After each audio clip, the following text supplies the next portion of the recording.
Olá, seja muito bem-vindo. Como sempre, é muito bom estar em sua companhia. Eu sou o Kleber Werneck e a partir de agora você acompanha comigo o programa Entrevista Especial. E aqui você vai poder se aprofundar nos assuntos que são destaque no noticiário e entender melhor o que está acontecendo. Para isso, nós vamos contar com a participação de especialistas que, além de tudo, também vão dar dicas importantes para o seu dia a dia. Vamos lá, então? E olha só, atravessar a rua pode ser uma aventura de risco em algumas capitais brasileiras. Isso porque o tempo do semáforo em muitos locais não é suficiente para realizar essa travessia com segurança. Em São Paulo, por exemplo, em algumas vias da Zona Sul, o tempo, olha só, é de apenas 6 segundos. E essa informação foi revelada pelo Instituto Corrida Amiga. E para falar mais sobre esse assunto, nós vamos conversar agora com uma especialista. A nossa convidada é a Silvia Stuck, ela que é fundadora desse instituto. Olá, Silvia, seja muito bem-vinda. É um grande prazer recebê-la aqui em nosso programa. Olá, muito obrigada pelo convite, pelo espaço também, para a gente colocar luz e divulgar essa importante pauta que perpassa pela vida de todas as pessoas. Em algum momento do dia, todo mundo é pedestre. Com certeza, Silvia. E olha só, de acordo com esse levantamento aí feito por vocês, né? Em uma rua da Zona Sul de São Paulo, que a gente pega como exemplo, o pedestre chega a esperar aí, em média 4 minutos para o sinal abrir. E depois tem apenas 6 segundos para atravessar a rua. Minha pergunta é, esse tempo é suficiente, ô Silvia? Não, esse tempo não é suficiente. Para uma pessoa que não tem nenhuma questão de mobilidade, esse tempo não é suficiente.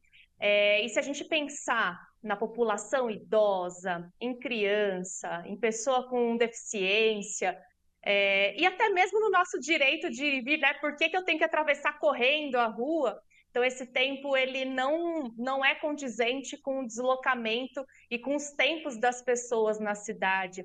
E nesses mais de 170 semáforos que mapeamos, nós tivemos também tempos de travessia menores ainda do que 6 segundos, 4 segundos.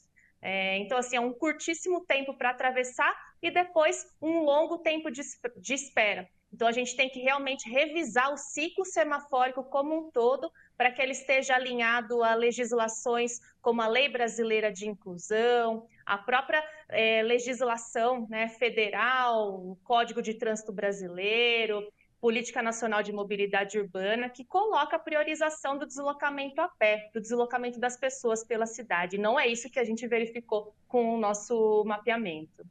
Olha, você falou muito bem, acho que não é preciso nem ser engenheiro para perceber que esse tempo é insuficiente. Porém, a alegação da CET, que é a Companhia de Engenharia e Tráfego da cidade de São Paulo, é que esse tempo está de acordo com o Manual Brasileiro de Sinalização de Trânsito. E esse manual realmente determina esse tempo tão curto? E quando ele foi elaborado? Aliás, o cálculo da velocidade média, como é feito esse cálculo para um pedestre comum? Isso sem contar ainda uma pessoa que tem dificuldade de mobilidade. Exatamente, né? A justificativa é sempre essa, né? Que o tempo semafórico está em consonância com essa legislação, né? No manual de sinalização de trânsito. Mas nós temos que entender que a legislação, ela não é, foi esculpida, não podemos mudar nunca mais. Inclusive, quando a gente olha para as estatísticas de mortes no trânsito, pessoas que são atropeladas, pessoas que perdem suas vidas por conta dessa violência no trânsito. E a violência, ela passa também pelos tempos semafóricos, né, conforme a nossa pesquisa coloca. E essa legislação, ela também aponta a velocidade média de caminhada para fazer o cálculo do tempo semafórico de 1,2 metros por segundo, que é uma velocidade de caminhada muito alta se a gente pensar na população brasileira.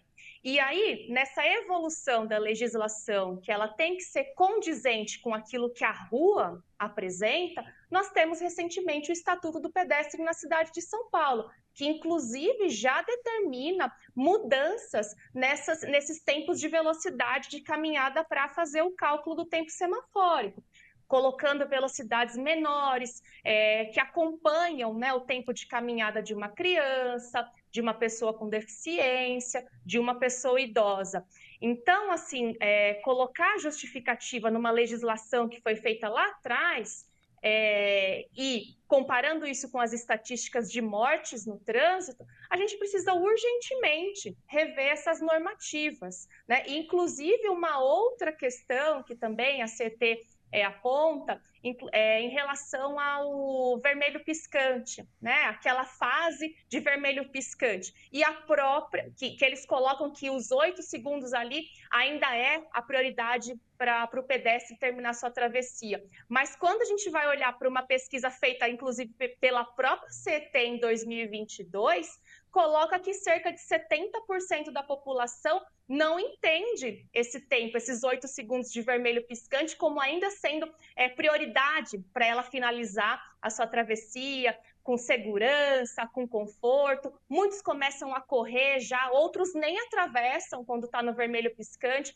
Então, assim, o quanto que essa sinalização, essas normativas e diretrizes são incoerentes com aquilo que a rua apresenta. Então, a gente precisa, sim, mudar urgentemente esse cenário, e pesquisas como as nossas, elas visam colocar luz nessa questão, colocar em pauta, informar a população, numa perspectiva, inclusive, de ciência cidadã, que é quando a população vai às ruas e coleta os dados para embasar essas mudanças.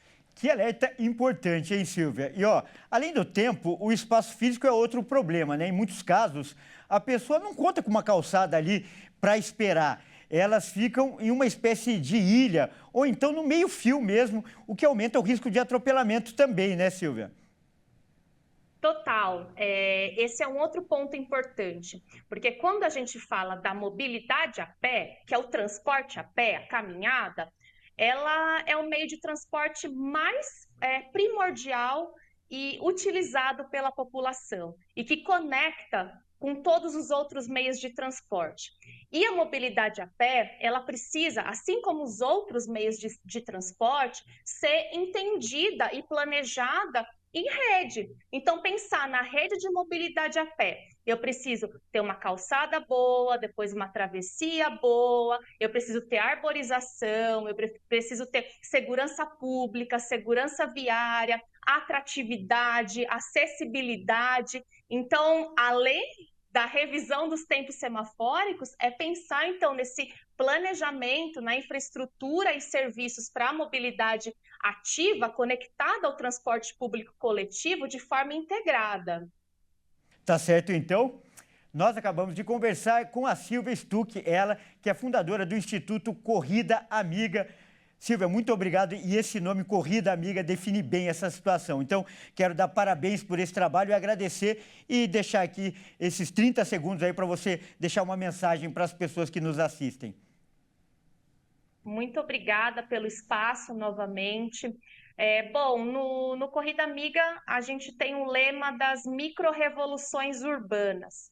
Então, nós acreditamos muito que a partir do engajamento da sociedade, pelo exercício da cidadania ativa, por mais que pareça utópico e distante, né, comparado com aquilo que a gente verifica no meio urbano, nas nossas cidades, a gente acredita que por meio dessa força coletiva, a gente vai conseguir transformar as nossas cidades num local acessível, saudável e que abrace toda a diversidade, todas as pessoas que se deslocam por ela. Então, é isso que eu desejo e espero que mais gente chegue para somar junto nessa importante causa. Nós também desejamos, mais uma vez, muito obrigado pela sua participação. Um grande abraço.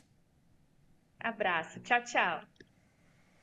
Bom, é isso aí. O programa Entrevista Especial fica por aqui. Eu, mais uma vez, agradeço pela sua companhia e convido a continuar ligado em nossa programação. Até mais!